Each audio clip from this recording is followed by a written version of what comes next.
Kwanzaa was created in 1966 by an African American named Mulana Karenga. In a great act of kuumba or creativity, he designed a holiday that's now celebrated by more than 18 million people in the United States. He developed it as a way to restore African cultural traditions to the African American people. The word Kwanzaa comes from a Kiswahili phrase that means first fruits. Kiswahili is a language understood by many parts of Africa. The holiday was patterned after harvest festivals that take place in Africa at the end of the old year and the beginning of the new. Kwanzaa is not a religious holiday. Instead, it's an expression of pride for our African American heritage. It's a holiday celebrated by people of many different religious beliefs. Kwanzaa is spelled with 7 letters and takes place over 7 days and nights. There are 7 symbols for the holiday, but most important, there are 7 principles or values that are celebrated during Kwanzaa, one for each day of the week. These are called the Nguzo Saba. As people prepare for the celebration of Kwanzaa, they gather 7 important symbols to display in their homes during the holidays.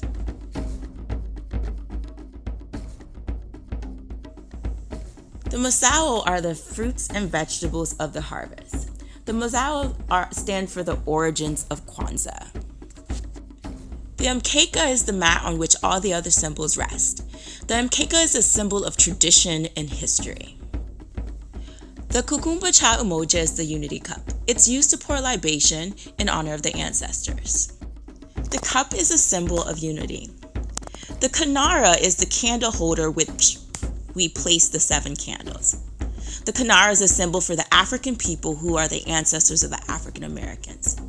The mushama saba are the 7 candles of Kwanzaa. They represent the 7 principles, the Nguzo Saba.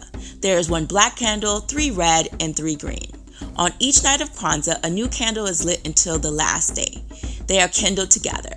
The black candle in the center with the red candles on the left and the green on the right. The muhindi are the ears of dry corn, 1 for each child living in the household. Some people have an extra ear of corn to symbolize the unborn generations. The ears of corn are the fruit of the stalk. The ears represent the dreams of parents that their own children in future will grow strong.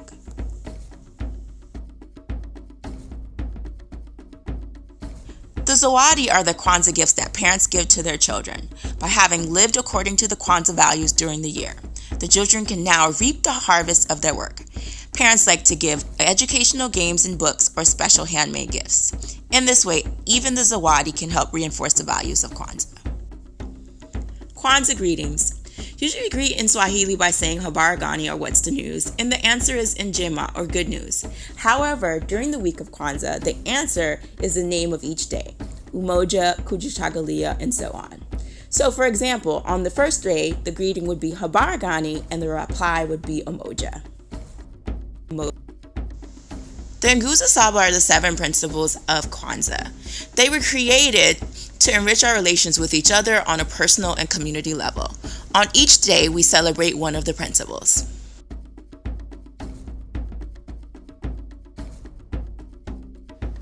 Umoja means unity for our family and community.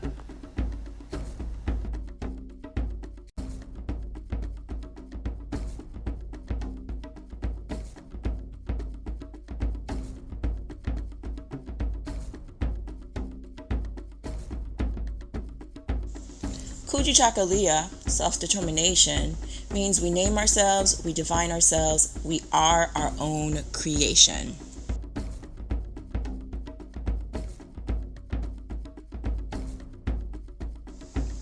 Ujamaa, collective work and responsibility. We're working together for others. We are the keepers of our sisters and brothers.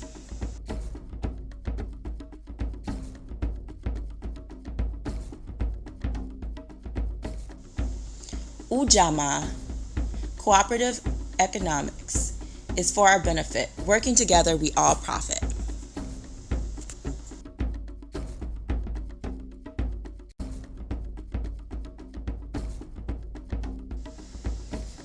Nia, purpose. We all must believe we have great goals to achieve.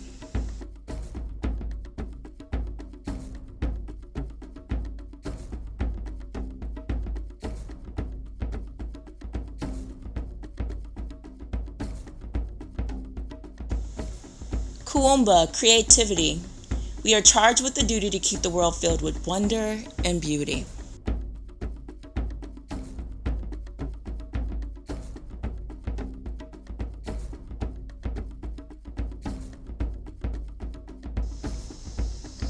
Imani, faith. To feed our souls, to light the way, faith guides us through another day.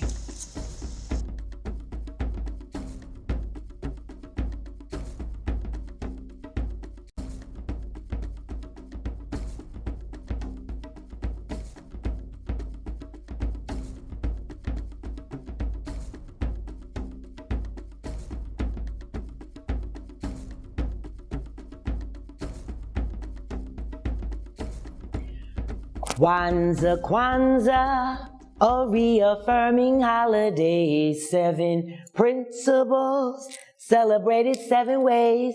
Oh, Jambo, Habaragani. My name is Dr. Kim D. Harris, and many of you know me as Sister Idea. I'm here today to share with you a simple Kwanzaa craft that can be shared with everyone in your family, all ages. We have a few different size canvases that we're going to be utilizing. And we have our paint brushes, and our water for rinsing our brushes in between changing colors. Oh, and we have our artist cloth.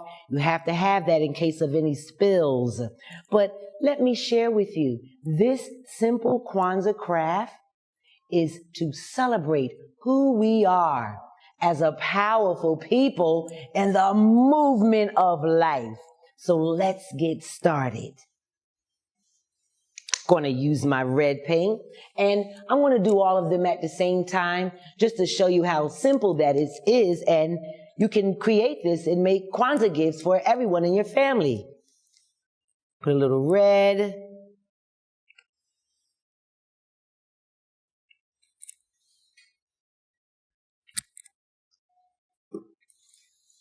I have a few different size brushes. This is 1.5 inch, and this is 1 inch. For what I'm doing, these two could probably work, but I also have a bigger size brush, which is a 2 inch. And depending on the surface you're covering, depends on the size brush you want to use. But these two are fine for today. So I am going to begin painting my red. Oh, and I didn't tell you, if you're going to do this on the surface, you need to cover the table with some newspaper or some brown bag paper so that you don't mess up your table. So here I am doing my red.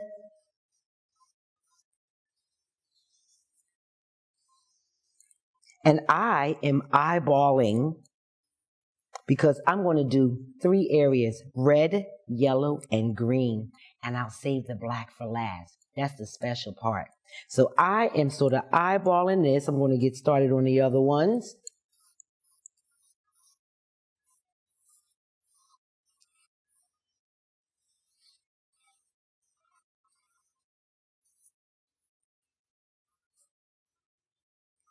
And we soon will go to our next color.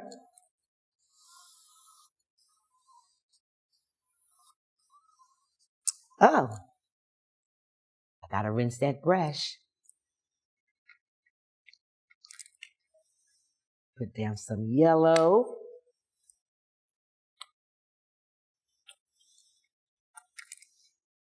And yes, Kwanzaa is the time, I feel, for engaging, embracing, in creativity.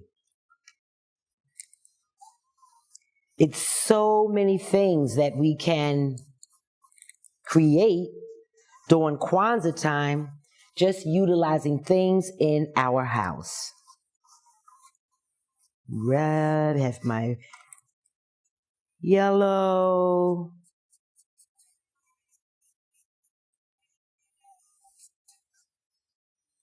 My yellow.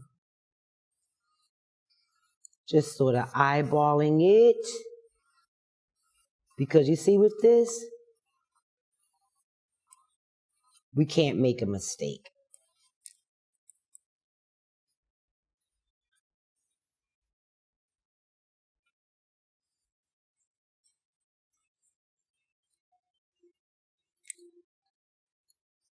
Yeah, nice. Make sure that I have all of the canvas covered. I don't want any of the white canvas showing.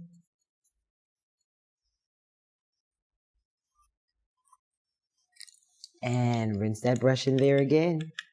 Now I'm going to use my green.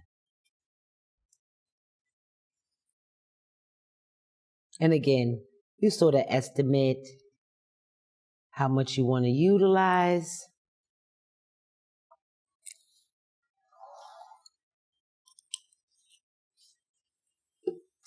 Can't wait to get to the black paint, okay? I'm just letting you know. And I have my green here that now I'm applying. And do you know why we use these colors for Kwanzaa? Red, black, and green, and yellow? Well, red is for the blood of our ancestors. So many of our ancestors have lost their lives during this journey from Africa to America to Brazil to all the places that Black people live. And the green is for the beautiful, sweet, green, luscious land of Africa. And the yellow, I've heard in some songs, is for the gold that they stole. But I say it's for the beautiful, vibrant rays of the sun. And the black, it's the favorite part, is for the people, for you, me, us, and we. Let me finish doing my green. I just wanted to make sure that you knew why we are using these colors.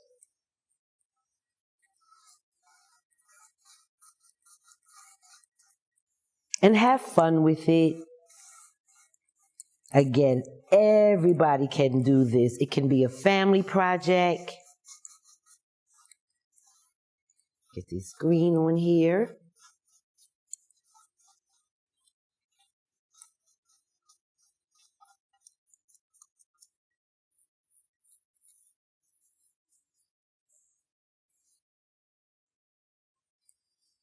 Okay, we're almost ready for the black part.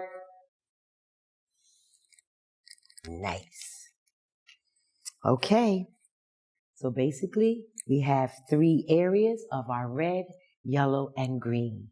Remember what the colors stand for. Red is for the blood of our people. Yellow is for the beautiful sunshine in Africa.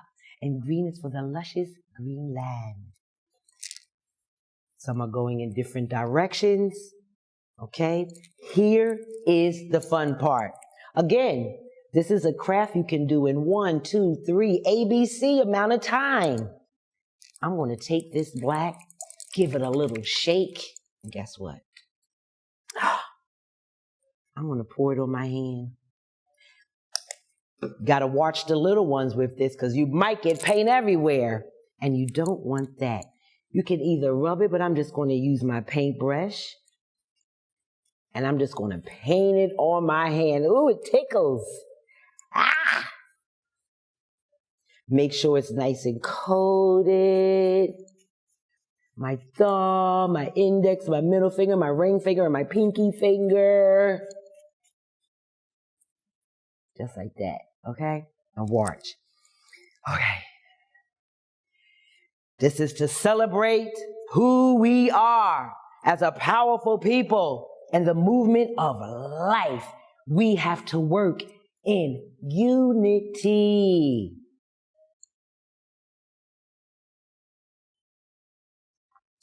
I love it. We get a little bit more paint because I want to make sure that each one is coated really good and evenly. For the people, for your ancestors, my ancestors, for all of our ancestors.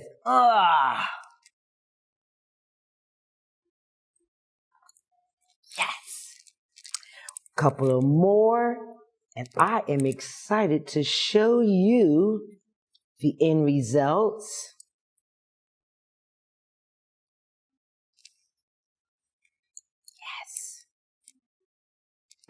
Ah, I love this part.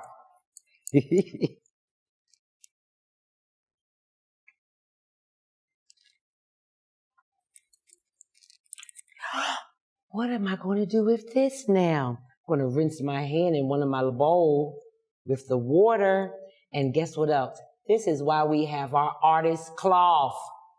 Okay? Because I want to rinse my hands so that I can show you what we created in celebrating who we are as a people in the movement of life. You ready? I want to add some glitter, but I'm excited. I just want to show you this part so far. Look at that. Okay? Simple. 1, 2, 3, ABC. Kwanzaa craft for you and for me. Let's add a little bit of glitter. Add a little bit of glitter.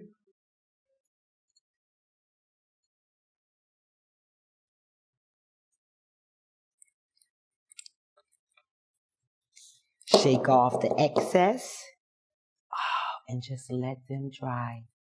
I think we did a really good job with our simple Kwanzaa craft that represents who we are as a powerful people in the movement for life. Happy Kwanzaa!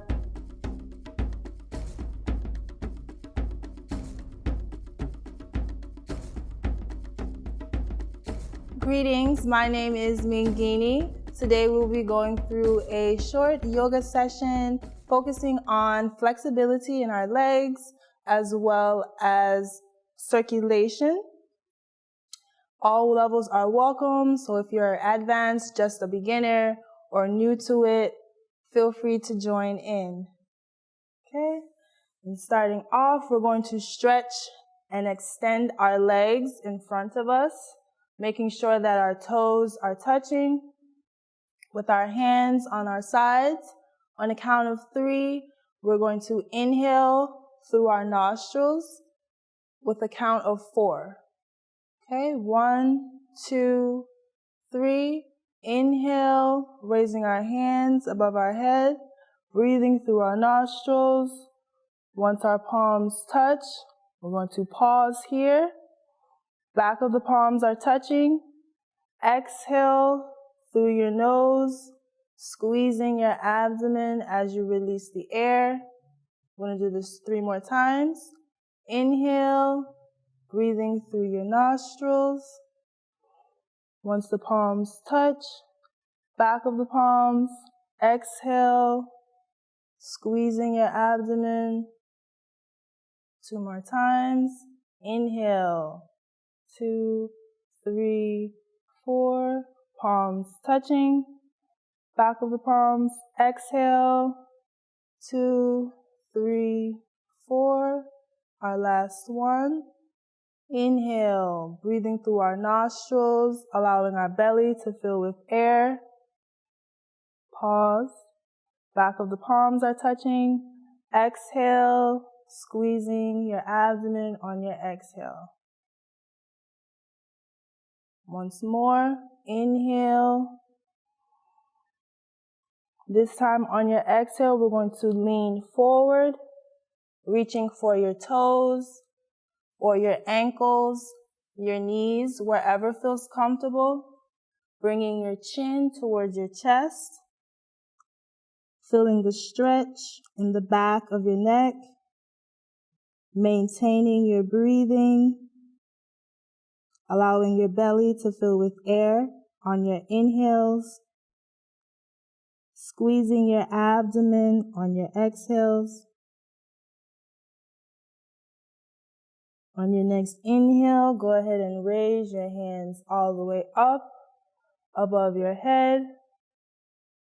Exhale, releasing them down towards the side, bringing the bottoms of our feet together to our groin area. We're going to make sure that we're sitting up straight. Inhale. On your exhale, bringing yourself towards your feet, bringing your chin towards your chest, allowing your belly to fill with air on your inhales, squeezing your abdomen on your exhales. Inhale, go ahead and come up. On your next exhale, go ahead and take your hands and walk them out in front of you as far as you can. Once you've reached your extension, go ahead and bring your chin towards your chest, feeling the stretch in the back of your neck, maintaining your breathing. On your next inhale, go ahead and walk your hands back towards your feet. Once your hands reach your feet, go ahead and gently flutter your legs in what we call butterfly pose.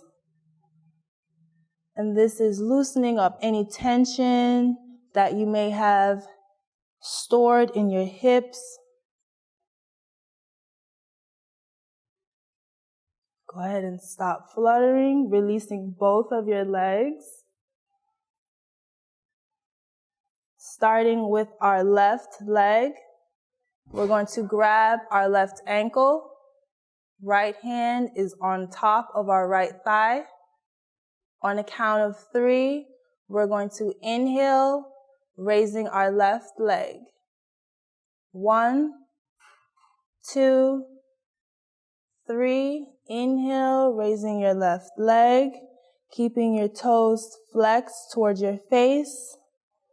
On your exhale, bringing your foot towards your chest. Inhale, raising your right hand up towards the ceiling. Exhale, bringing your right hand on the outside of your foot. Inhale, releasing your left hand up towards the ceiling. Exhale, bringing that left hand underneath, hugging your foot closer as we gently rock side to side, opening up our hips, creating that circulation of blood, oxygen. Releasing your left hand back up towards the ceiling. Exhale, placing it on the outside of your ankle. Inhale as you straighten your left leg. Exhale, bringing it back down towards the mat. We're going to switch legs. Now grabbing our right ankle. On the count of 3, we're going to inhale, raising our right leg up. 1, 2, 3. Inhale, raising your leg up. Toes are flexed towards your face. Exhale, bringing your foot towards your chest. Inhale, raising your left hand towards the ceiling. Exhale, bringing it on the outside of your foot. Inhale, right arm goes up towards the ceiling. Exhale, bringing it underneath, hugging our foot closer as we gently rock side to side. Maintaining our breathing, allowing our belly to fill with air on our inhales, squeezing our abdomen on our exhales. As we release and inhale, our right arm goes up towards the ceiling. Exhale, bringing it on the outside of our foot. As we inhale and release, straightening our right leg. Exhale, bringing our leg all the way back down towards the mat. Go ahead and shake out your legs, rotate your ankles. Starting with our left leg, we're going to bend at the knee, matching our foot to our right knee. Hands at our sides. On our inhale, we're going to raise our arms above our head, palms touching. Exhale as we reach forward, grabbing wherever feels comfortable, whether that's your toes, your ankles, or your knees. Bringing your chin towards your chest, feeling the stretch in the back of your neck, trying not to tense up. On your inhale, go ahead and release and raise your hands above your head, palms touching. Switching our legs. Our right leg is going to be bent and our left leg is extended in front of us. Inhale again here. On your exhale, squeezing your abdomen, reaching forward. Bringing your chin towards your chest.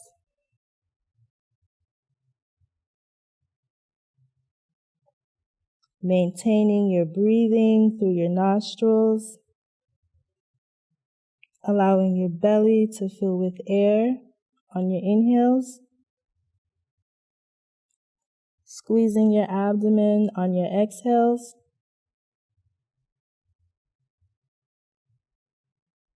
On your inhale, go ahead and release your arms up.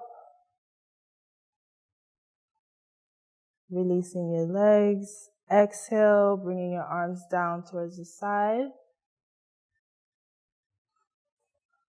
Bending your feet so that bending your legs so that your feet are flat. Starting with our right hand, inhale, raising it up. Exhale, placing it behind you, palms flat. Inhale, raising your left arm, turning towards your right as we placed our left hand on the outside of our thigh, creating a gentle spinal twist. Maintain your breathing, feeling your abdomen move with each breath, squeezing on your exhales, allowing your belly to fill with air on your inhales. On your next inhale, go ahead and release your left arm up towards the ceiling. Exhale, placing it behind you, palm flat. Inhale, raising your right arm. Exhale, placing it on the outside of your thigh. Going with the spinal twist as much as it feels comfortable. Maintaining your breath. Allowing your belly to fill with air on your inhales. Squeezing your abdomen on your exhales.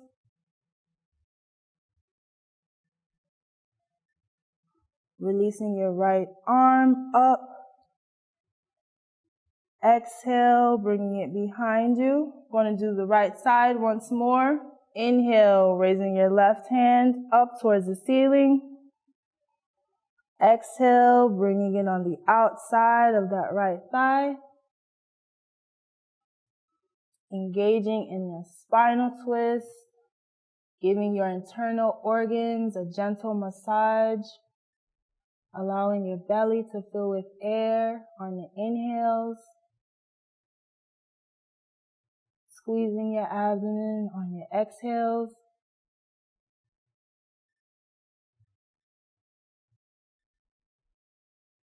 On your next inhale, releasing your left arm. Exhale, bringing it behind you. Inhale, right arm up once more. Exhale, bringing it on the outside of your right thigh, left thigh.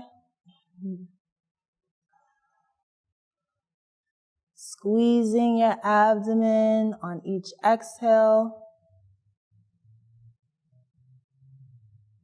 Allowing your belly to fill with air on each inhale.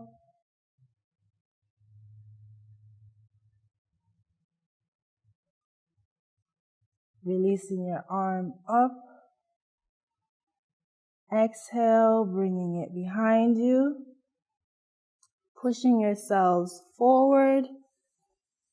We're going to gently come onto our knees with our toes flexed underneath, gently sitting on our heels in what we call sesh pose.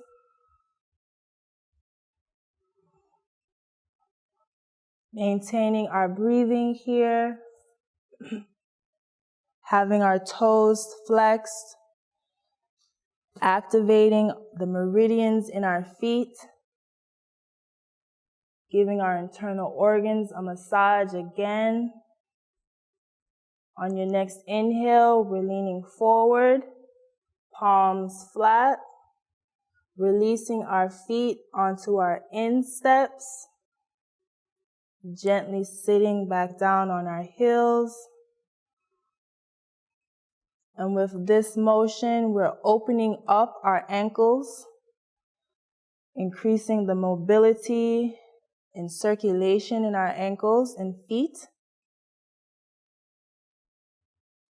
Inhale, leaning forward, flexing our toes again, gently sitting on our heels, maintaining your breathing. And if at any point this becomes too intense, you just lean forward and release your feet and sit back down on your heels.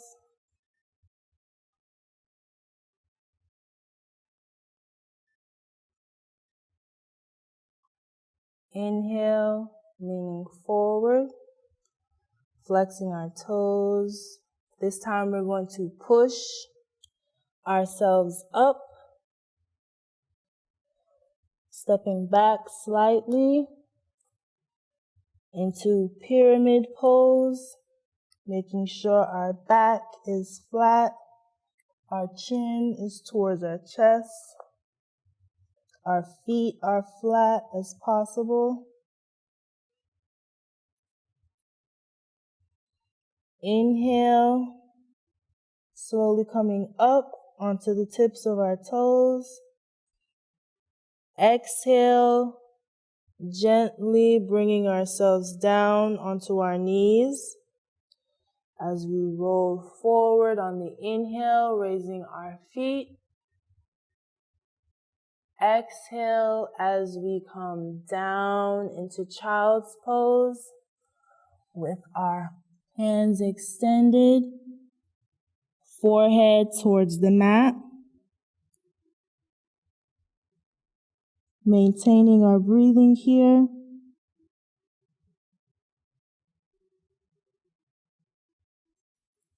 As we look forward, we're going to bend at our elbows, rolling forward into cobra.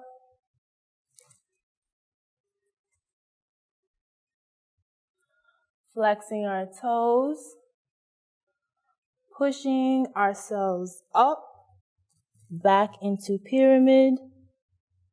You can readjust your hands.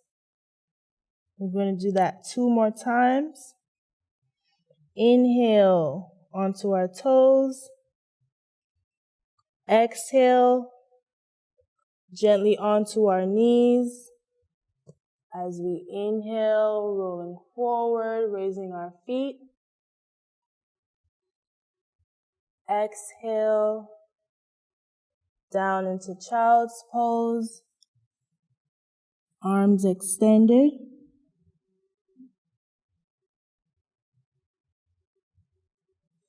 Looking forward, bending at our elbows, roll through into cobra.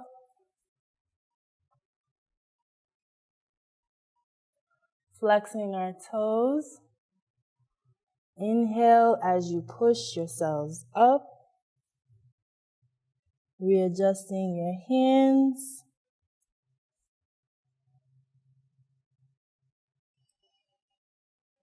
One more time. Inhale onto our toes. Exhale, gently coming down onto our knees. Inhale, rolling forward, raising our feet. Exhale into child's pose.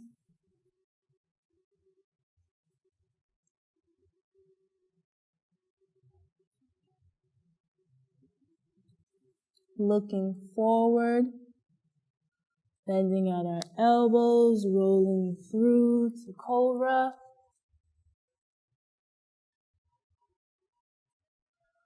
Flexing our toes as we push ourselves up.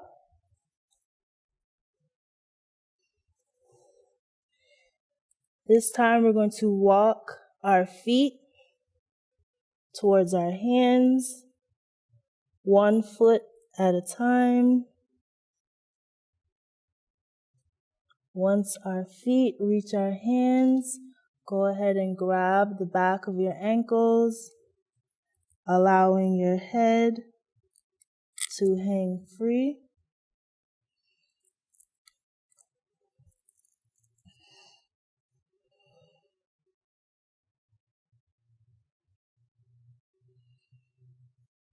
Bending your knees, lowering your bottom. Bringing our hands at our sides, flat on the mat. Starting with our left leg, we're going to extend it. Gently lowering onto our left knee. You can keep your toes flexed or you can put them on your instep. Whichever feels comfortable and helps you keep balance. Bringing our arms underneath our thigh. On the count of 3, we're going to inhale, raising our hands above our head. 1, 2, 3. Inhale, raising our arms above our head, palms touching. Exhale, bringing our hands to our knee as we dip deeper, feeling the stretch in our thigh.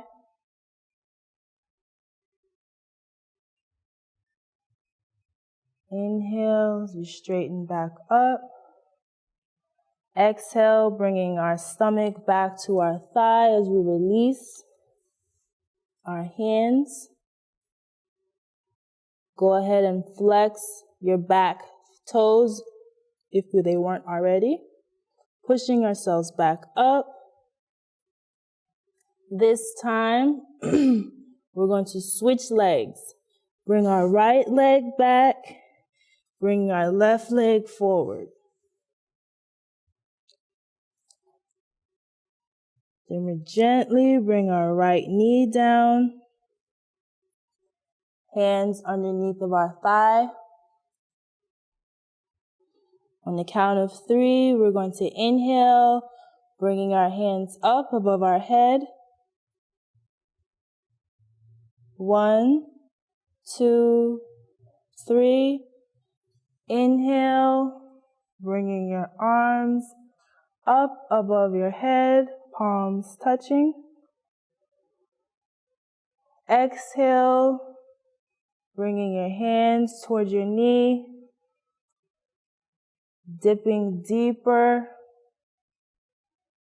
for an extra stretch in your groin area, extra stretch in your thighs.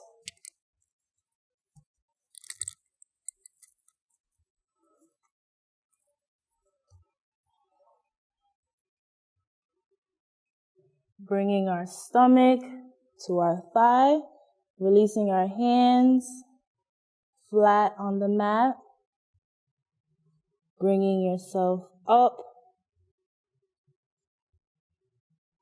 bringing your right leg to meet with your right.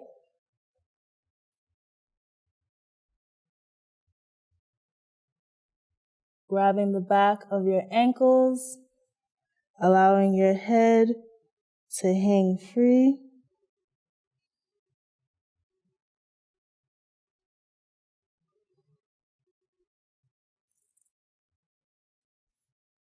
Extending your right leg again. Having your left hand flat on the ground next to your left foot. We're going to raise our right hand up towards the ceiling. As we look towards the ceiling, maintaining our balance.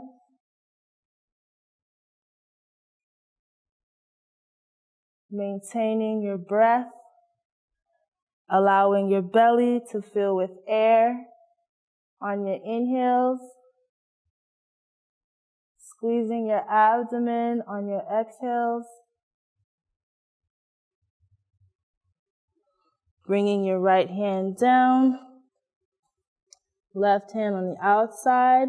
Go ahead and switch legs, bringing your left to the front, extending your right leg back. Right hand is now on the inside of your right foot. Left hand is going up towards the ceiling as we follow our gaze towards the ceiling as well. Maintaining your breath.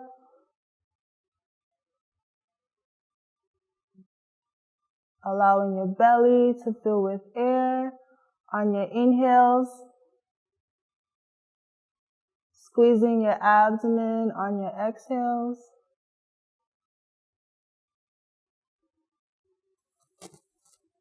Bringing your hand back down. Right hand on the outside of your foot. Bringing your left leg to meet with your right. Gently lowering yourself back onto our knees into sesh.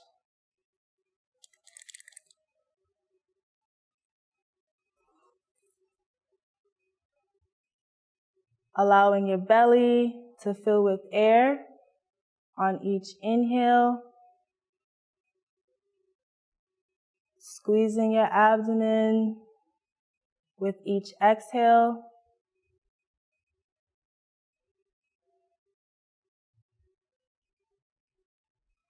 Inhale, leaning forward, coming onto your insteps.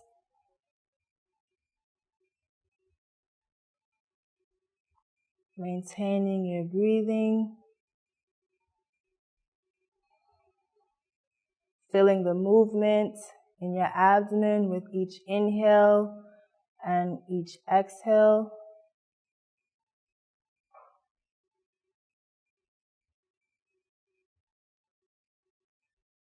Leaning forward onto our insteps.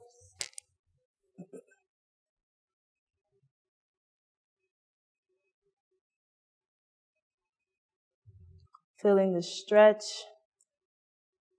with each toe as they're flexed underneath.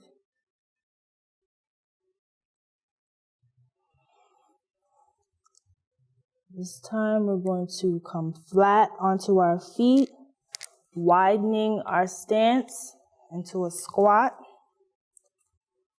bringing our elbows inside of our thighs, inside of our knees. Palms are touching to push and open up our legs, making sure that our toes are flat on the ground, maintaining our breathing.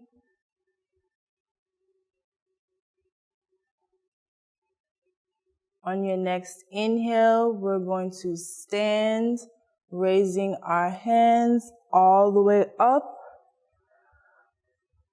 above our head. Exhale, bringing our palms together as we squat back down. Knees in the inside, elbows are in the inside. Do that 2 more times. Inhale, raising your arms up above your head. Palms touching. Exhale, bring it back down.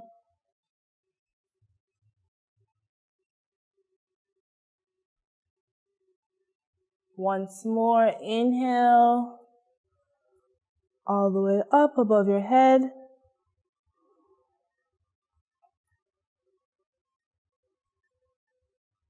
Exhale, palms together, back down.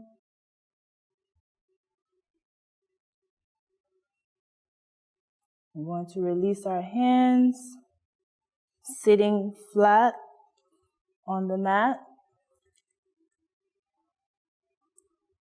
Extending all the way down, laying flat on the mat.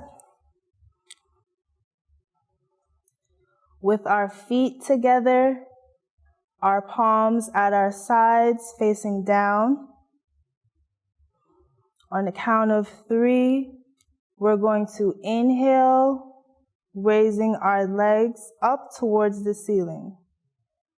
1, 2, 3. Inhale, raising our legs towards the ceiling. Toes are pointed towards the ceiling. Exhale, flexing your toes towards your face. Inhale, toes towards the ceiling. Exhale, flexing towards your face. Inhale, towards the ceiling. On your exhale, we're releasing our legs all the way down to the mat. And we're going to do that 3 more times. Inhale, raising your legs up, making sure that they're touching and coming up together. Toes pointed towards the ceiling. Exhale, toes flex towards your face. Inhale, point your toes towards the ceiling. Exhale, flexing towards your face. Inhale, towards the ceiling. Exhale, and release all the way down to the mat. 2 more times. Inhale, toes towards the ceiling. Exhale, flexing our toes towards our face. Inhale, toes pointed towards the ceiling. Releasing our legs on the exhale, all the way back down towards the mat. So our last one. Inhale, bringing your feet up together, toes pointed towards the ceiling. Exhale, flexing our toes towards our face. Inhale, toes are pointed towards the ceiling. Exhale, releasing your legs all the way down towards the mat. Once your legs reach the mat, go ahead and shake them out.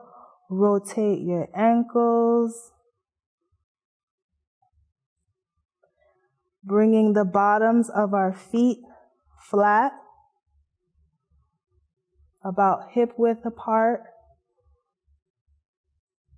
Close enough to your bottom that you can touch your ankles. Our palms are still at our sides, facing down. On the count of 3, we're going to use our toes and our hands to push our hips up towards the ceiling. 1, 2, 3. Using your toes and your hands, pushing your hips up towards the ceiling. Exhale, slowly bringing it back down. We're going to do this 2 more times. Inhale, pushing your hips all the way up towards the ceiling. Exhale, releasing your hips back down towards the mat. Inhale, pushing your hips up, making sure that your feet are flat on the ground, your hands are flat. Inhale here, holding the position.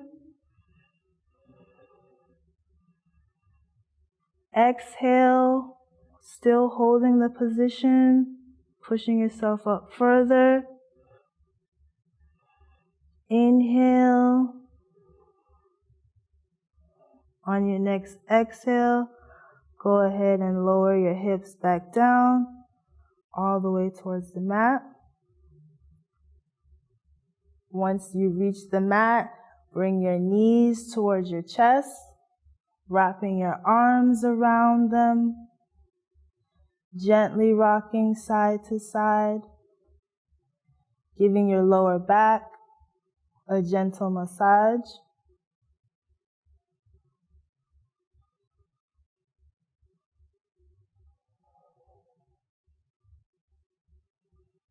Releasing your right leg, holding on to your left leg, hugging it closer towards your chest.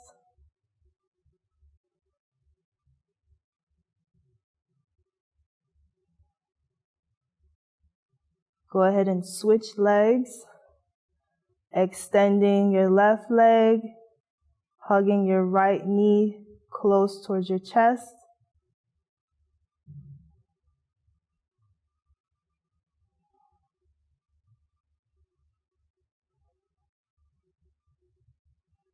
Switch legs once more. Right leg is extended. Left knee hugging towards your chest.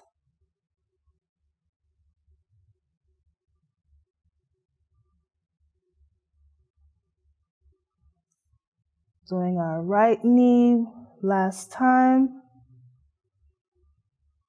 Left leg is extended.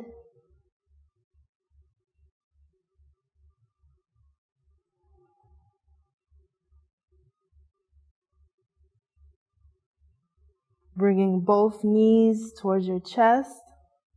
We're going to reach for our toes, allowing our knees to naturally go to the floor, opening our legs so that the bottoms of our feet are facing the ceiling. You can hold your big toes, you can hold the sides of your feet wherever feels comfortable, and gently rock side to side here.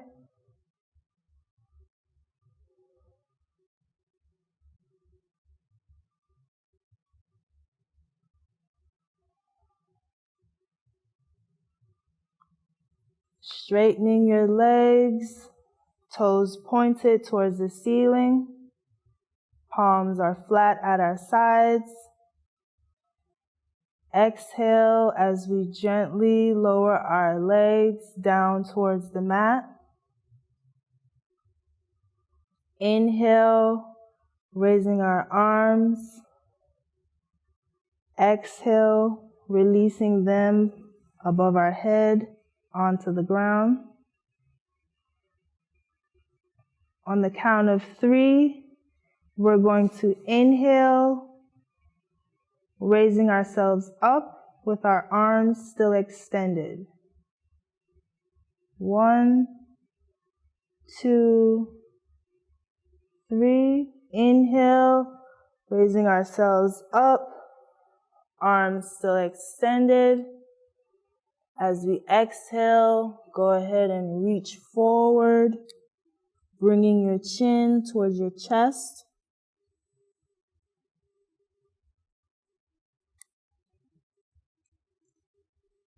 Feeling the stretch in the back of your neck. Maintaining your breathing. Allowing your belly to fill with air on your inhales.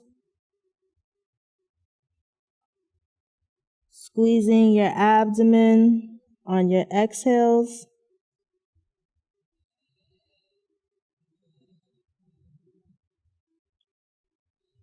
On your next inhale, we're going to raise our hands up above our head, palms touching.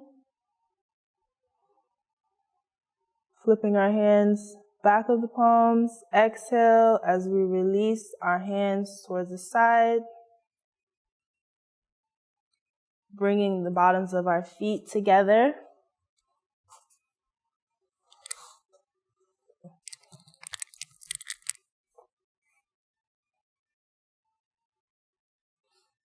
We're going to raise our shoulders as if we're shrugging them towards our ears. Hold them and release.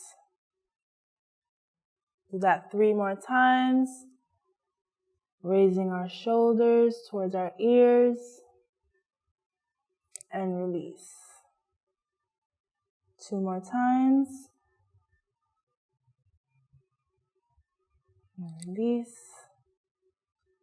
Once more, raising our shoulders towards our ears and release. Lifting our right hand up above our head, wrapping it around, gently guiding our head towards the right, allowing the natural weight of our arm to stretch our neck.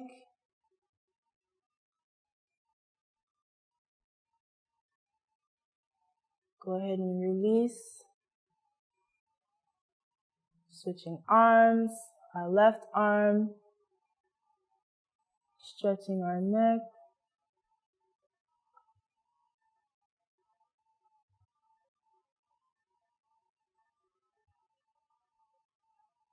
Releasing our arm. Right hand once more.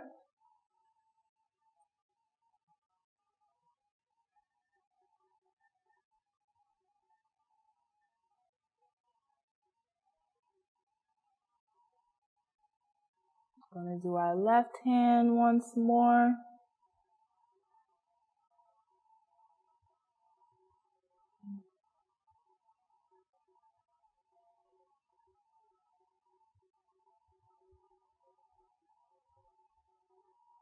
Releasing our left hand, we're going to do half circle rotations, starting at the center, rotating towards the left, rotating towards the right, half circle rotations, back towards the left,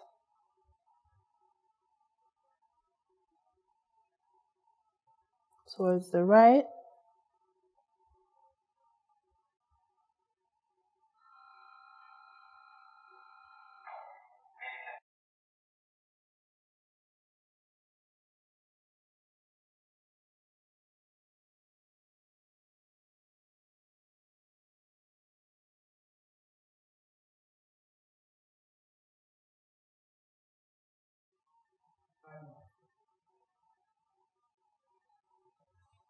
Inhale, raising your arms up above your head, palms touching.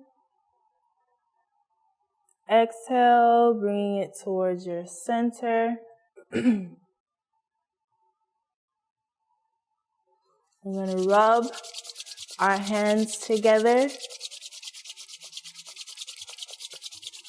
until you start to feel heat in your palms. Once you start to feel heat generated between your palms, go ahead and place your left hand on your heart, your right hand on your abdomen, feeling the beat of your heart in your palm of your hand, feeling the movement of your breath in your abdomen with each inhale, with each exhale.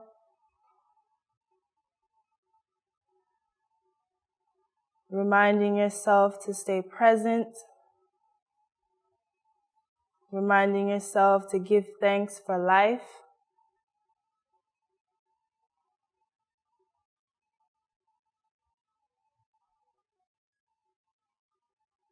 And take this moment to thank yourselves for taking a moment, some time out to do something positive and healthy for your body. Stretching with me today.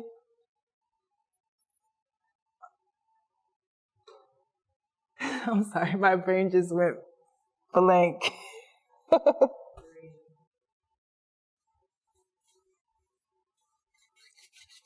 Rub your hands together.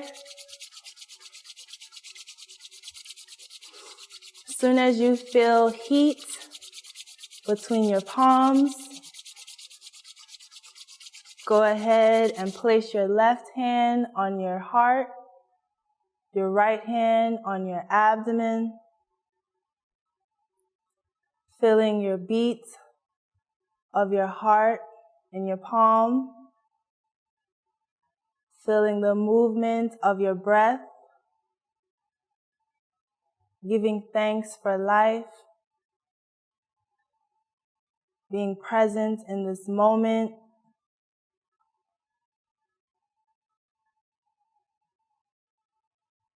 And give yourself a thank you for taking time out of today to do something positive and healthy for your body, increasing circulation, increasing the blood flow, opening up your hips, releasing any tension that may have been stored to really set your day off right.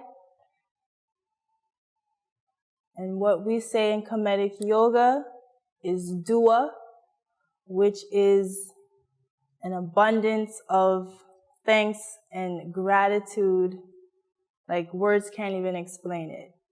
So that's what I have for you all today. Dua, abundance of gratitude for joining me for this Kemetic Yoga session. And thank you.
Afternoon, my name is Roger Horn from Urban Greenworks. I'm here to do Gardening 101 with you today.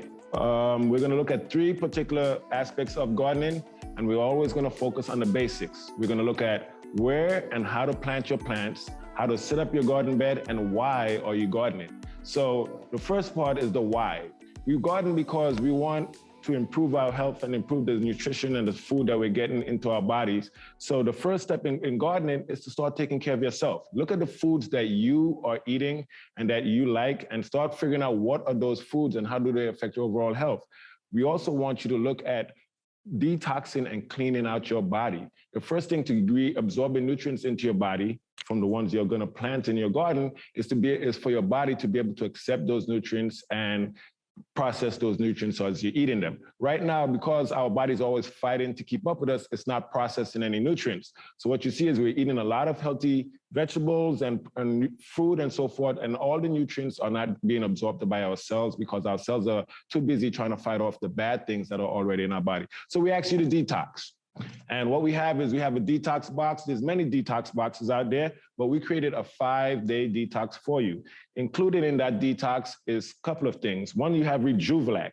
Rejuvelac is a pre and probiotic that helps to replenish and soothe your body. It helps to recover as you're cleaning out your body and detoxing your body. Remember, the point of detoxing your body is cleaning out your excretory organs. So we're talking about your kidneys, your liver, your skin, and all of those things that help you to get toxins out of your body. So the Rejuvelax helps with that. It's also very alkaline. It has a lemony taste, and it tastes like kombucha-like taste.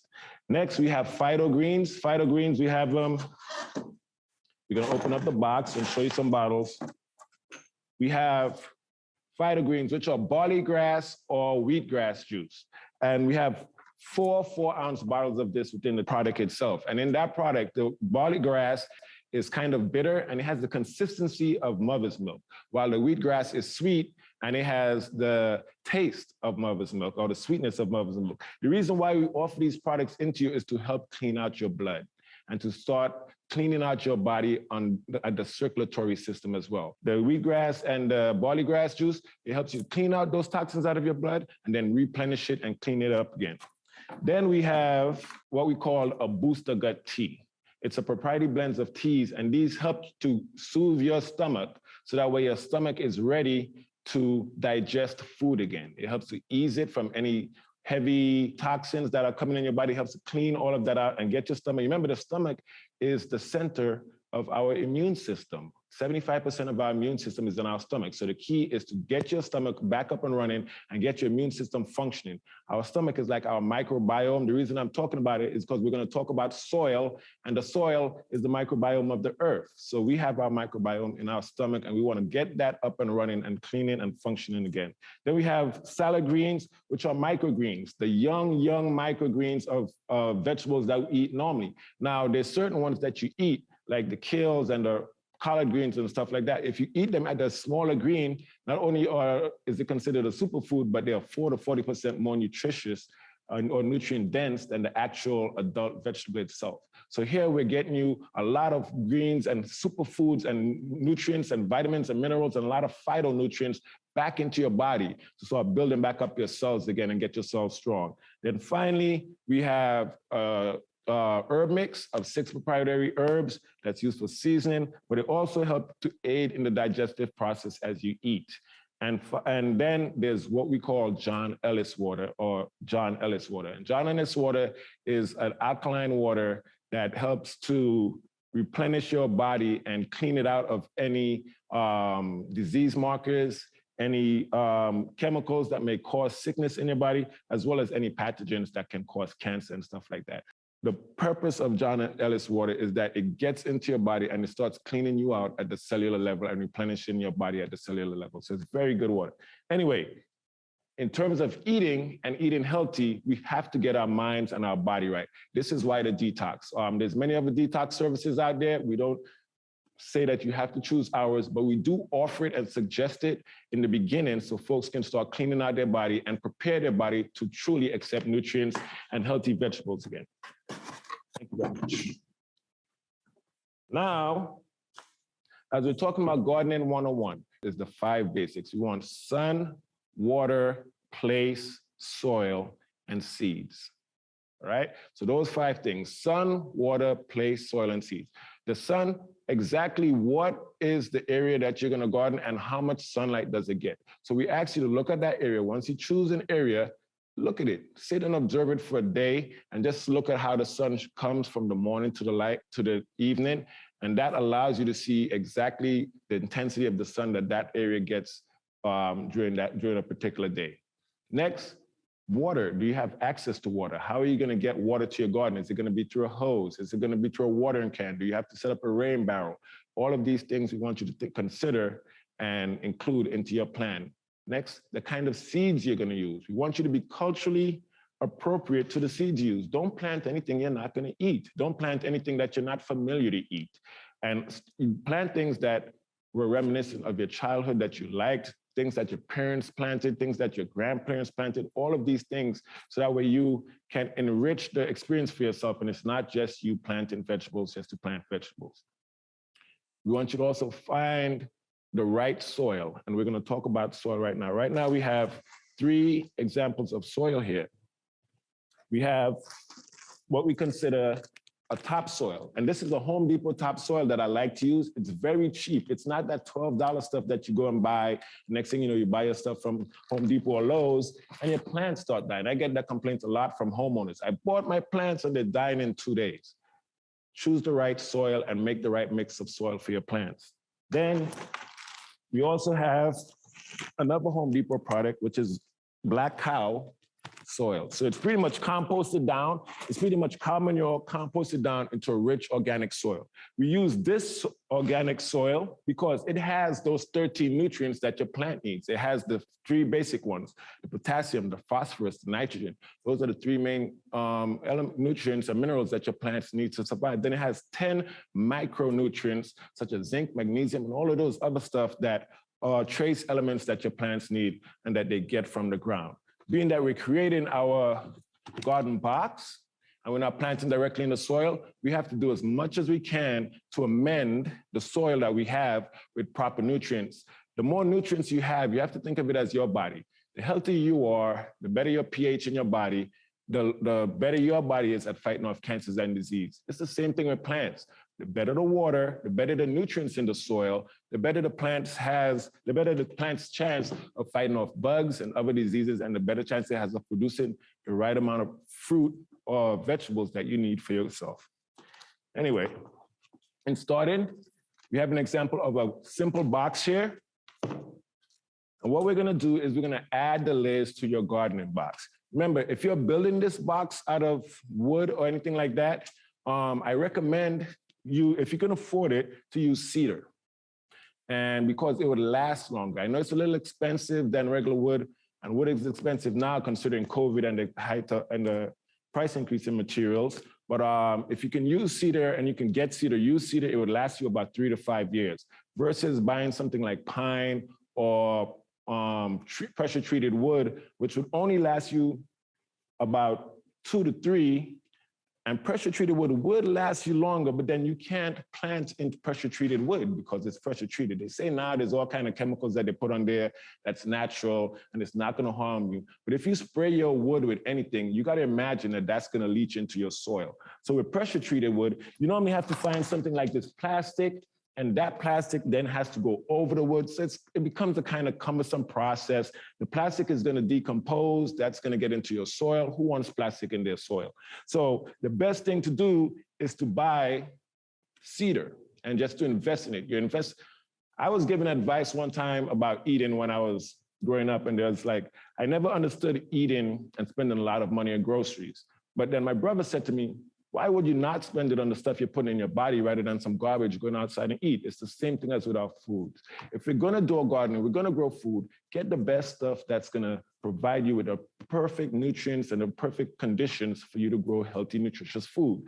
That's why I suggest cedar, because it's a natural wood and it does nothing to it doesn't leach anything bad into your soil. And that allows you then to just add your nutrients and your soil base and your amendments and create good food. We want to create good, healthy soil that worms like, decomposers, right? Worms are your decomposers. They're the ones that break down our garbage and add these nutrients naturally to your soil. So we want to create that environment where there's a lot of micronutrients and humus in your soil, where decomposers are attracted now to your garden, and they're starting to create a lot of the natural bioorganic ingredients that you need in your soil, versus you always having to amend it. Although we do recommend that you amend your soil as you start seeing your plants grow. Anyway, in gardening, one of the things we suggest starting with mulch. The reason why we use mulch in our gardening is because mulch is a natural wood product, just chipped up. You could normally get it for free from a tree trimmer or something like that, or someone like that. And then also the mulch has many different values to your garden. It prevents weed growth. So it provides a weed barrier in your garden. So normally I would lay in my bed about a third layer of mulch into my bed, right? Or organic material like we're gonna use here, we're gonna use newspaper. The mulch, besides blocking weeds, it also helps to retain water. So when you can't water, there's gonna be water being saturated into that mulch for your plants to use later on in case something happens that you're not able to water every day. What we recommend is you take the mulch, this is gonna be my mulch, so it's not necessarily newspaper, and you put it down in the bottom of your bed. So you create a layer of mulch. Pretend this is mulch. Then we're using two different soils. You have to look at the mulch as another medium in your bed. So it's a natural medium that's gonna decompose down. That mulch is gonna decompose down into beautiful, beautiful humus or humus, which is all of the broken down, eaten up micronutrients that you're getting from, in essence, decomposed waste, right, from your decomposers. So in the bed, you'll see the difference in the texture of the soils. This one here it's pretty much like mulch, right? But it's more soily and so on. So it's in essence the second stage of what mulch turns into once it starts decomposing. And we're gonna lay that on our beds over our mulch.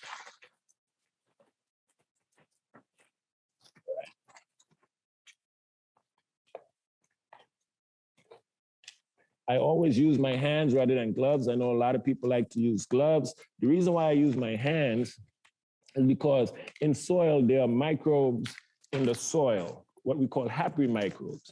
So these microbes help to ease a lot of our pain and suffering and mental, emotional frustration. And it sounds like some pseudoscience, but it's true.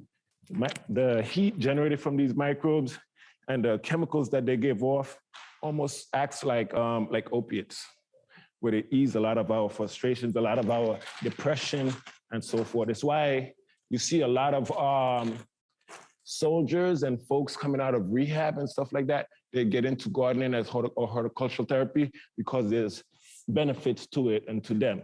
So anyway, one layer of topsoil, which then becomes 2/3 of your garden. Now we're getting to the black cow, which, as I said, it's manure, but it's also the third stage of compost. So it's more darker, meaning that it's more nutrient rich. And that's why we add it to our soil mix, because it's now helping to amend the current soil.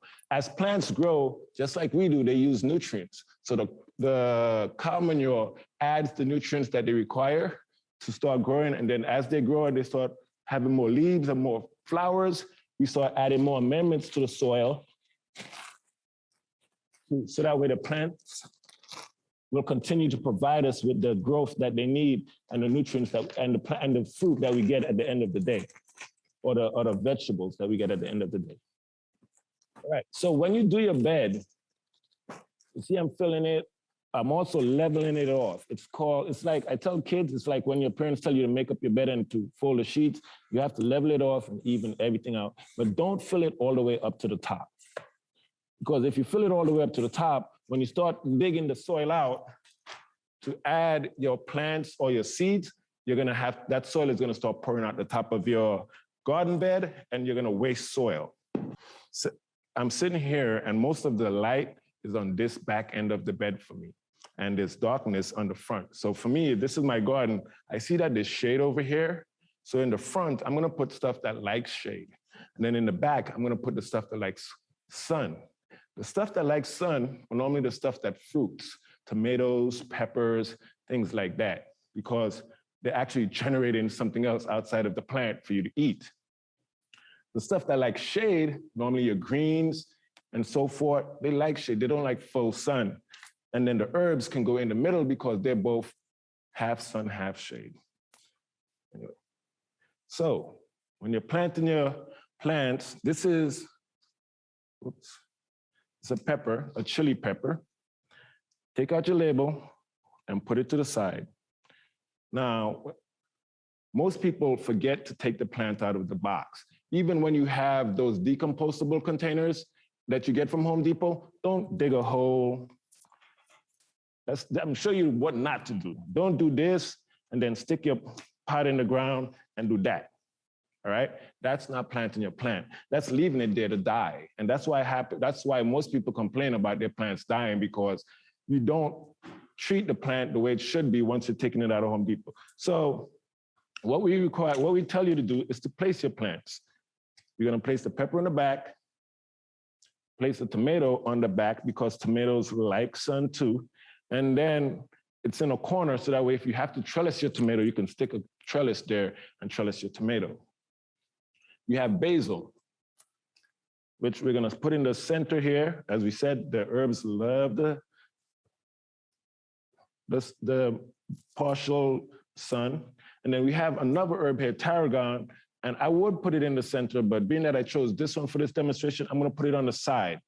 If you have any herbs that like to crawl or hang, if you have strawberries and stuff like that, you put them to the side of the bed so that way those have the actual bed itself to hang over. If you have oregano, thyme, those kind of things, tarragon that runs, mint that runs, you put them far off to the side so that way they can run over to the side and spill out of the bed rather than controlling your entire bed, because you don't want them to run within the soil of the bed.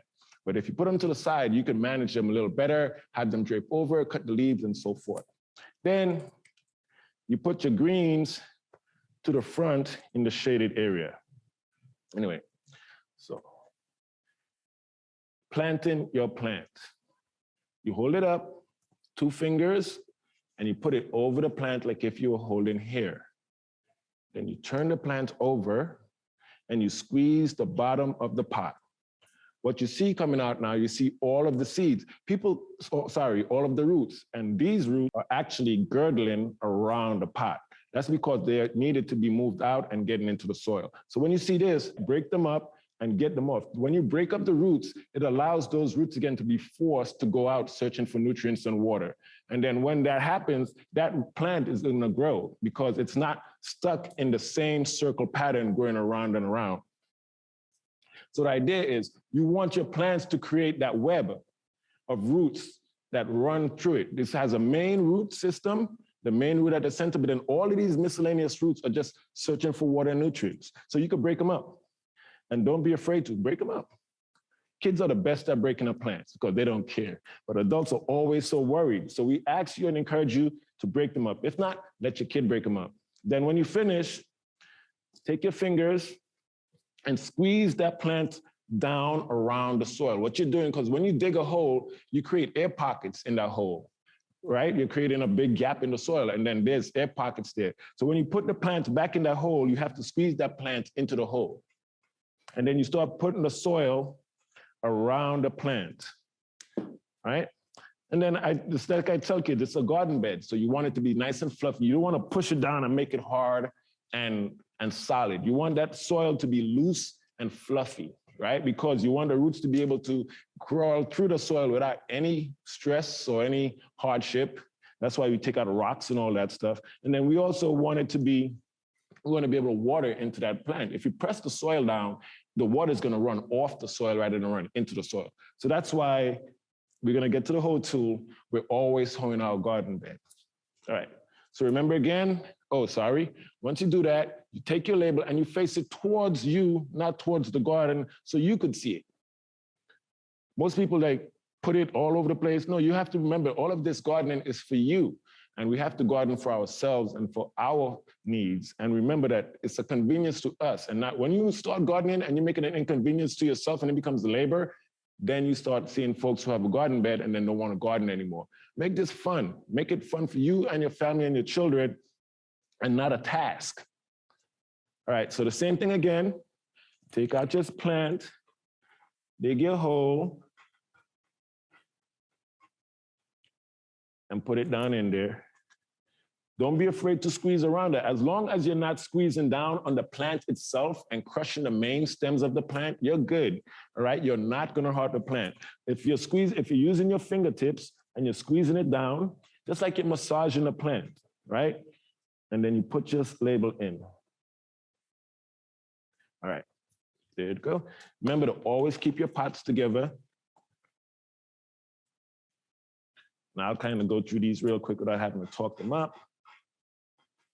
Now, I want to show this because I'm creating a hole. All right, creating a hole in your garden. I always tell kids to use your fingers, right? We have tools. This is one of my favorite tools. It's called a garden cultivator. I've seen women in Africa using this, and I was like, that's the best tool in the world. I'm gonna start using that from now on. It has a hoe and it has a hand rake, right? So it's perfect for cultivating. And remember, we don't wanna use these machines that we use on our soil because when you use machines like tillers and all that, like Urban Greenworks does not till. If you're tilling, you're killing all the bacteria and all the microbes in your soil. You're cutting up worms and decomposers, and they're not able to do their job. So don't till, right? You hoe. And you take your tool and you dig up and hoe your soil. This is the best way. It helps to aerate your soil, and it helps to keep it nice and fluffy, right?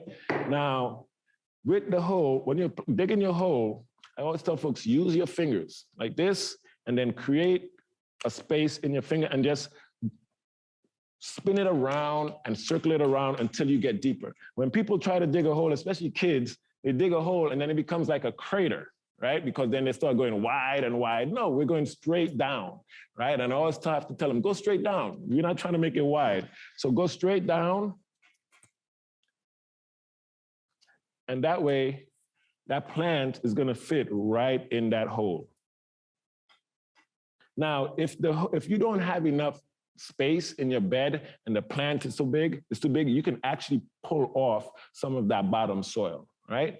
Remember, we're not killing the plant as long as we have the main root in place. So we could actually pull off that soil, and normally in most of these plants anyway, there's about 3 or 4 of them. So you could actually even separate the seedlings if you wanted to and make more plants. Like this, there's 3 basil seedlings here, but I'm all planting them in a group. So yes. Now, when we're planting, we have to remember to plant certain things. Like I like planting tomatoes with basil, because basil, the chemical that basil spits out or radiates, the bugs that eats a tomato plant doesn't like it, right? Tomatoes are nightshade, just like eggplants and peppers, and there's a certain bug that likes to eat them. So we plant basil without tomatoes, and it serves as a companion planting where the basil is growing nice, but then it's also helping tomato. We also plant marigolds with tomatoes. They have the same kind of effect. Now, what you can do when you're planting your peppers and your tomatoes is you can also go in and plant stuff, what we call companion planting with your stuff. So with peppers, we plant radishes because radishes are kind of peppery and pungent too. So we plant them under our peppers, and tomatoes love carrots. So if you have tomato seedlings, you can plant your carrots under your tomato seedlings as well. I'm gonna put some more basil, dig another hole. And go with our soil. Now I have 2 basil seedlings, so I'm gonna put them together, as I said, push them down into the bed, and then I'm gonna use the 1 label in between both of them.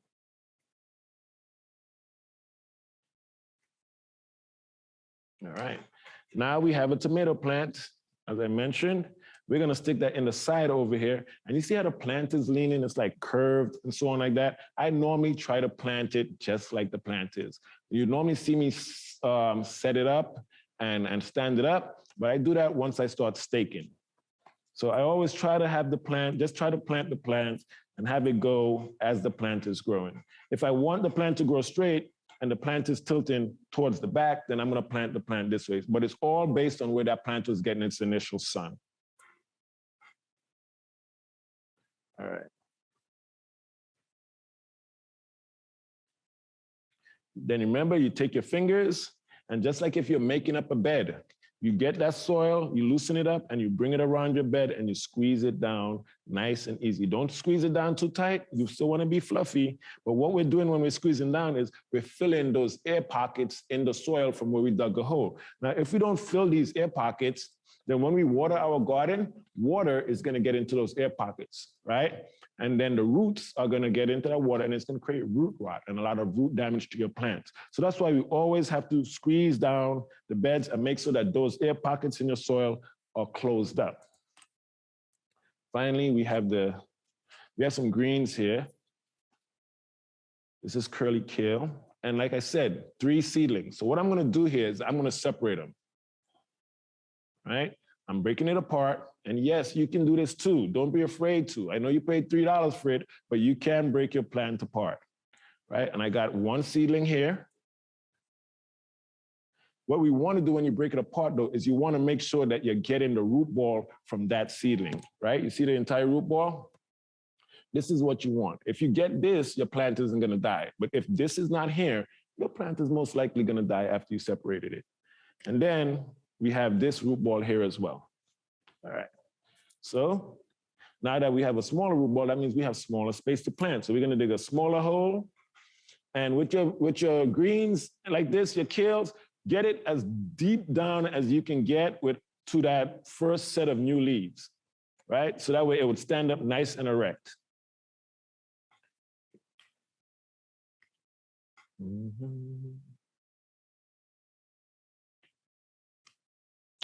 And hold them up. I always tell kids, it's like you're combing your sister's hair or your hair or something like that, especially if you have long hair. Hold it up in like a ponytail, hold the plant leaves up. You're not gonna think, if you have these that are just hanging down, you could pop them off if you wanted to, if you think they weren't gonna grow. But hold them up, just like this, and then get them into your hole. And then if some of those leaves aren't good, you could bury them right back in the soil. All you're doing is adding compost back to your garden. So you don't have to throw away the leaves that you see break off or that you broke off by mistake. Just bury them back into the soil and they'll be decomposed down and add nutrients back to your soil. All right. So what we have here then is your completed garden bed, right? What we're gonna do is all of the extra soil that I took off of my plants, I'm gonna add it and just top it off on my garden, right? I'm gonna crumble it up. I'm just gonna spread it up and start down now making my bed a little bit more fuller, right? Because now we want it all the way up to the top, the soil, right? I'll bring it over to the front and you'll see what I mean. So here is your garden bed. Right, as I mentioned, it's not all the way up to the top, but all your seeds and your seedlings are in perfectly set up and situated. Now I'm gonna come over here and I'm gonna add topsoil. Just to top it off. I'm gonna crumble that off into it, right? As you see, the topsoil is much drier. It's drier than the compost and it's drier than what came out of the pot. So the topsoil is gonna help to dry up the soil. So remember, we talk about that moisture and root rot. And that's what we want to eliminate from our plants. And that's why most people's plants die, is because of that excess moisture and the root rot. By putting this topsoil in, or some people put mulch or straw or hay, that helps to absorb some of that water and to protect the plant as well. Plus, it gives your decomposer something to eat other than your plant. Remember, when you have a garden and the bugs start eating it, they're not necessarily eating your plant because they want to. They're eating it because there's nothing else organic in the soil. Bugs don't want to come out and eat plants. That gives you the opportunity to kill them. right? They want to stay wherever they're hiding and eat all the stuff they want. But if there's no nutrients in the soil and those bugs start coming out and eat your plants, rather than fight the bug, go back and reinvest back into your soil. Do some testing on your soil. Look at what's missing from your soil, right? I always tell people before you garden, do a soil test. Most universities, Barry University, most of the local universities here, you could go to one of their science departments and ask them to do a soil test for you. If not, you could pay to do a soil test. But if you're going to grow vegetables, you should know what's in your soil, right? A soil test will tell you what nutrients are deficient. And once you know that, then you can augment that and add that more to your garden soil or to your bed or whatever. If you're building a garden bed, you obviously don't need a soil test, but if you're digging one of these bad boys into your garden, into your backyard, yeah, get that soil tested. Florida soil is highly acidic because of the limestone, you know what I mean? So acidic soil isn't necessarily good for plants, just as like it's not good for humans, right? pH. Our human pH is a good pH is between 7.1 to 7.3. It can fluctuate a little bit higher or lower, but at that level, the human body is protected against pathogens and disease, right? Cancer, all of those things can come in and invade your body. Once it gets fluctuating away from that, then your body becomes susceptible. The same thing with plants. Plants have a pH. Fish have a pH, right? So if you study your plant pH, you get your plant pH good, then you work on your nutrient levels in your soil by adding natural compost and stuff like that. Those are the things that help to build up your plants, and those are when you start seeing the rewards of your gardening. I always tell people, right? People don't grow plants. Plants grow themselves. God, whoever you believe in, grows the plant. It has a seed that gestates once it gets into the soil because there's certain things in that soil that causes that seed to bust, right? So we don't grow plants, folks. Well, what we do is provide the environment for plants to grow. And without the right environment for your plants to grow, they all are gonna die, right? Get your soil type. Make sure you know your soil like you know your body. You should know your soil as well as your stomach, right? Because they're technically both the same thing. The stomach is your gut flora, and the soil is the microbiome of the earth, right? We're all connected this way. So know your soil, know what's in your soil, know the nutrient levels of your soil, your pH, know if it has, heavy metals, right? And there's ways of remediating these things from your soil, like sunflowers and stuff like that. You just can't eat them, right? So know your soil before you start planting your garden. Make sure that you're having enough adequate sunlight in the area that you need to plant it. If it's too much, it may be bad. So it doesn't always have to be high sun. It can be a little shady every now and again. Make sure you get good seeds. I like to use Johnny seeds and also Baker Creek, right? Have a great organic heirloom seed variety. It's called Baker Creek heirloom seeds. And there's Johnny seeds as well. I love these two people. Normally, there's really good germination rates on your seeds. If you're planting seeds, which I didn't discuss because we planted seedlings, seeds have all different shapes and sizes. I'm gonna try to get some out here and come to the camera. The rule of thumb for planting a seed is that you plant it per the size of the seed. So you put the seed half the diameter of that seed into the soil. That sounds silly. For instance, when we have some broccoli seeds like this, which are almost microscopic, right? How are you gonna put that half a thing into the soil, right? So the idea is that I like to tell people to build little trenches, right? You take your tool and you just put a little trench there, and then you take your seed, and depending on the kind of seed it is, for instance, if I'm planting arugula and carrots and stuff like that, very microscopic seeds, I'm gonna sprinkle those like I'm sprinkling ice sprinkles on a cake, right? I tell kids that all the time. Sorry, I garden for kids. If kids could understand it, adults can too. I take it and I normally sprinkle the seeds through the bed, and I run through the thing, right? That way I could know. If I want it specific, and I know that I'm planting broccoli and I don't only want 3 broccoli seeds in that bed that I'm creating, I'm only gonna take 3 broccoli seeds and I'm gonna plant them in my bed. 1, 2, and I'm gonna equally space them out. You have to remember, think of the plant and what it's gonna look like when it grows, not what it is when it's a seed, right? If you plant them too close, they're gonna fight and cannibalize each other, right? Because when you put them too close, they're fighting for nutrients, they're fighting for water, and they're fighting for space to grow. What normally happens is the stronger plant normally wins out, right? So that's why when you do carrots or stuff like that, you normally have to go back and thin your carrots out. It's called thinning because it's too hard to plant them all one by one by one. So you plant them in a nice sprinkled row, and the ones you see growing out the most, the ones you see having those once they get 4 little leaves, the ones with the 4th leaves, you keep those and you pull all the other ones out, and you start pulling out your seedlings from your carrots that way, right? And it's called thinning them out.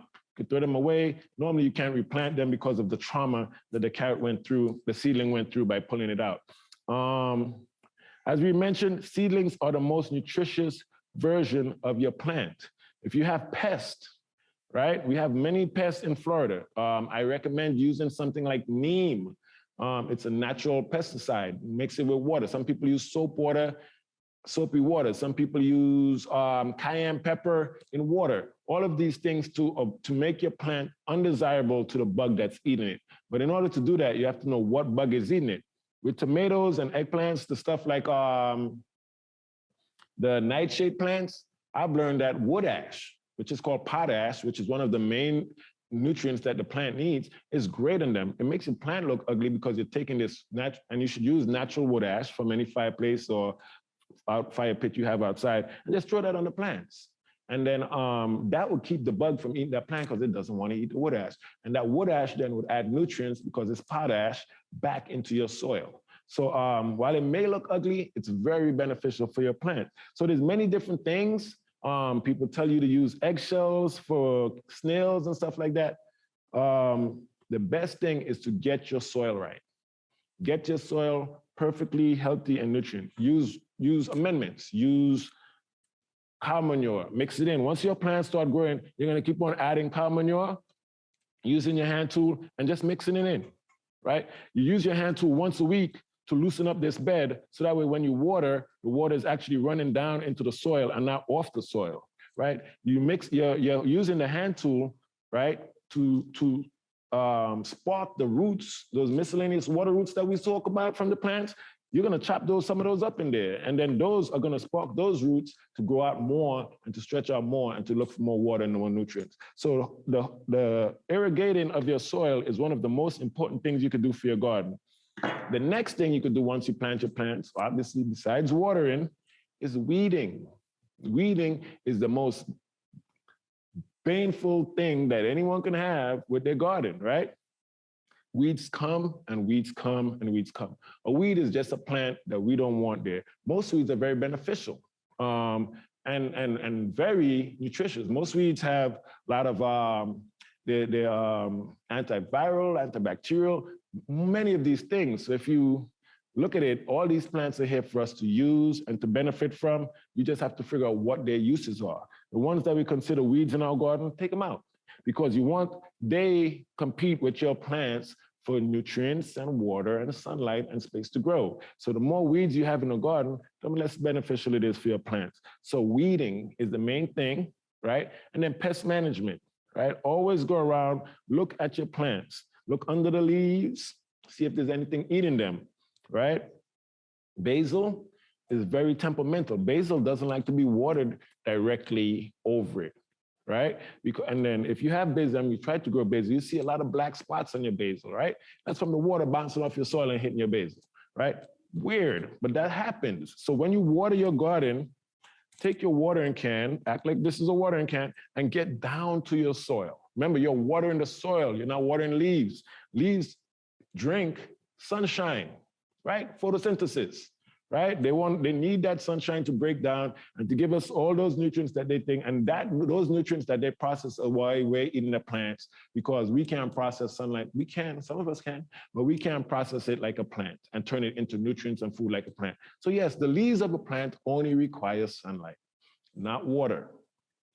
Soil requires water because the roots of the plant that drinks the water are under the ground. So when you water, get that watering can and that hose down. Don't spray it so hard and disrupt all your soil. Get it a nice misty flow, and then get down on your soil and water around your soil, right? You can move your plants, move them, and get in there and water them, right? Get intimate with your plants. They love your touch. When I garden with children, I always talk about the 5 senses, right? Because that's how we now ingratiate ourselves to the process of gardening, right? Touch. I always, like I said, I garden without gloves. Why? Because I want to touch the soil. The soil has microbiomes in it that makes us happy, right? It's also good for your cuticles. I'm a nail biter. I don't know about y'all, but my nails grow excessively long when I'm growing and gardening. So I always tell young ladies, if you want to grow your nails, garden without gloves, right? Because it makes your nails stronger and all of these different things. That's just me maybe, but I believe and I've heard that it's true. Secondly, is that we have the smell. Now we have basil, right? Basil is very pungent, very aromatic. Tarragon is very aromatic. We want to invite yourself to gardening, right? So plant stuff with fragrances and smells. Plant your herbs, plant your rosemary. Rosemary is very good. They used to keep rosemary in snuff boxes and then sniff it to help with brain function and memory function, right? So we want to get ourselves into the plant and what the plant is offering. That smell is there for a reason. It's not just there for the pollinators. It's there for you to bring you closer to the plant and to get into the essence of what that plant is offering you. Next, we want you to do is we want you to taste them. Yes, so you now, besides tasting them when they grow, you can pick off your leaves as they're growing. Remember, all of these greens are nutritious, right? By you eating them, first of all, the plant is happy, right? Don't grow a garden and then see it looking all pretty and all your stuff out and like, oh, it's so pretty, I don't know. Then exactly what's gonna happen to your garden is bugs, animals, rats, rodents, all these kind of things, other animals are gonna come and be like, hey, these people grew us a nice garden, let's eat, let's feast out. And they're gonna eat and feast on your garden, right? Or the plant is gonna be like, you know what, I grew this person all this food and they didn't eat me. I'm gonna go to seed and try to preserve myself for the next season. So then you start seeing yourself bolt and go to seed prematurely. Always pick on your stuff and taste them, right? That's you figuring out how good your soil is, how good the stuff you're doing. Is your nutrients good? All of these things affect the quality of the food that you're eating, and it's up to you to determine that. Remember, you're a little scientist in your garden now. So, and the scientist isn't a scientist for the world, it's a scientist for you and your family. So you want to grow stuff that you're going to like to eat. And the only way you can do that is by including all of these things. So we have taste, we have touch, we have smell, feel. Plants have different texture, right? And then besides the texture, right, plants like to be touched just like people like to be touched, right? It's proven that by touching the plant, we are transferring all kinds of energy to the plant. And we're also getting that back from the plant. It may sound like hocus pocus. I believe in the hocus pocus, right? So you're getting a whole bunch of, remember, we are electrical beings, regardless of what you want to think. So we have a lot of magnetic and bioelectric energy that's flowing through us all the time. Plants function in the same way. They function same way, right? They have gravity from the earth. We're getting that gravity. It's all about the energy that we're getting from the earth. The plants are sucking that energy. By us touching, we're incorporating ourselves into the plant's life and the plant's environment, and we're sharing in that energy. And now our voice, right? Talk to your plants. That's not garbage. My great-grandmother, I grew up with old folks. That's why I garden to this day. And I think that one of the things about getting in touch with the soil, why we touch the soil is, I think soon as you do it, you start thinking back to some old thing that you did. If you did it with your grandmother, your father, your whoever introduced you to soil, you're gonna think about that when you get back in touch with the garden and when you start gardening for yourself. Your voice, the tones, all plants respond to specific tones, right? So just like plants, each plant has a specific pH, they also have a tone that they address and that makes them grow. So that's why I always say the human voice is full of tones. So if you don't know what scale the plant requires, does it require F sharp? or G sharp, or what's the scale that that plant requires to grow better? You don't know, but our tonations and our voice adds all of these tones, and the plants will take what it requires from our voice. We don't have to, it doesn't have to think, it will take it because we have tonation in our voice. So remember, gardening is us, right? When you look at the soil and you look at, it's funny, I'm not super religious, but I guess I am, right? We go back to ashes to ashes, dust to dust, right? Just like how we're making compost, we are compost too when we die, right? It's nutrients that's breaking down, that's going back to the soil, we're replenishing the soil, we're regenerating it for growth and trees and whatever you want, right? So we are naturally connected to this in our life and in our death, right? So while you're here living, learn how to use this. I mean, it's the one thing that all religious texts told us, right? It says, go out, be fruitful, be multiply, name the plants, name the animals, and that they're all here for our benefit. Use them. Get intimate with them, intimate with the ones that you remember, and intimate with the ones that are going to heal your body for whatever sickness or ailment you're affected by or your family's affected by. The plants are here to help you. I promise you that. Ever since COVID, I've used a mixture of herbs to keep me COVID-free. Knock on wood, right? I've never been tested for a year and a half. Use these things to help you become better.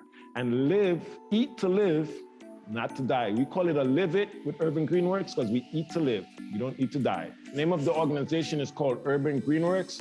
Since COVID, we've actually gone global, so it's also called UGW Global. We have arms in Richmond, Kenya, Miami, St. Vincent and the Grenadines, and Haiti. Website, www.urbangreenworks, URBANGREENWORKS.org.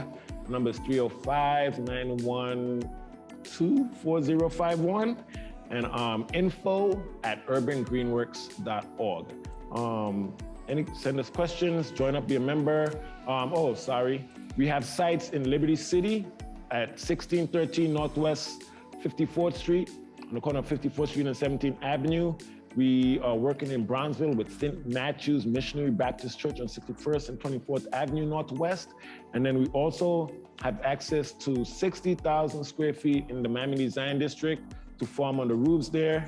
And that's in Palm Court in the Miami Design District. Have a great day.